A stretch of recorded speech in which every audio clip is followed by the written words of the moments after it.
Materiały wykorzystane w dzisiejszym projekcie są pozostałością po remoncie mieszkania.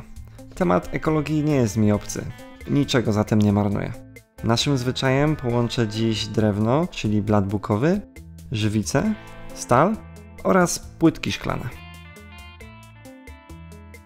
Bardzo ważne jest wyznaczenie linii granicznych. Będzie nam to potrzebne przy frezowaniu.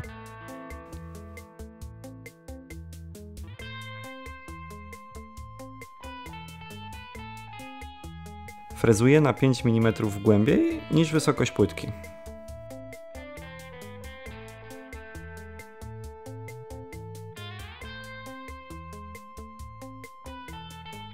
Następnie wylewam cienką warstwę żywicy, tak aby móc przykleić płytkę.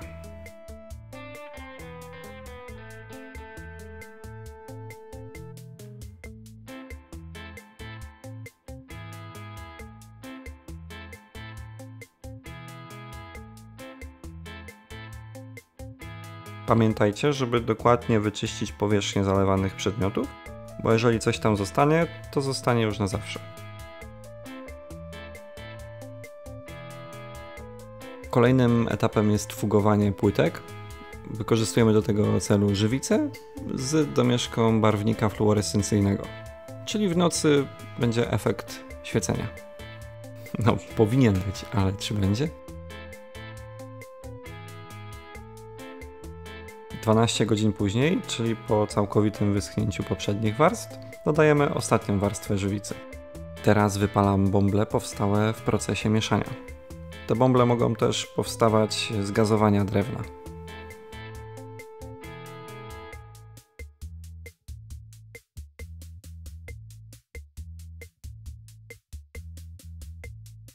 Piłą taśmową tnę profil stalowy na nogi pod blat.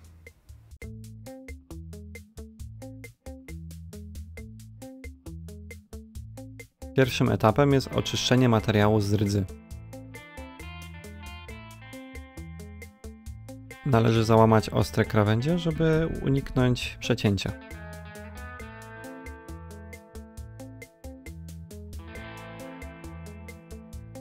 Bardzo ważne podczas spawania jest zachowanie kątów prostych. Do tego celu najlepiej użyć kątownika. Wszystkie elementy spawa metodą TIG. Jest to bardzo precyzyjna metoda. Przed nałożeniem lakieru pamiętajmy, aby użyć farby podkładowej.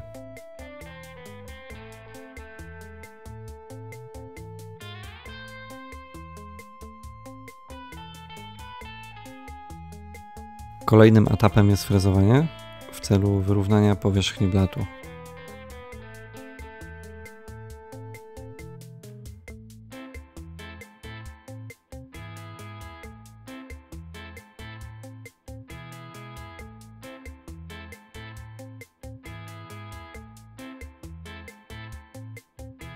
Następnie szlifujemy całą powierzchnię gradacją papierów od 40 do 2000.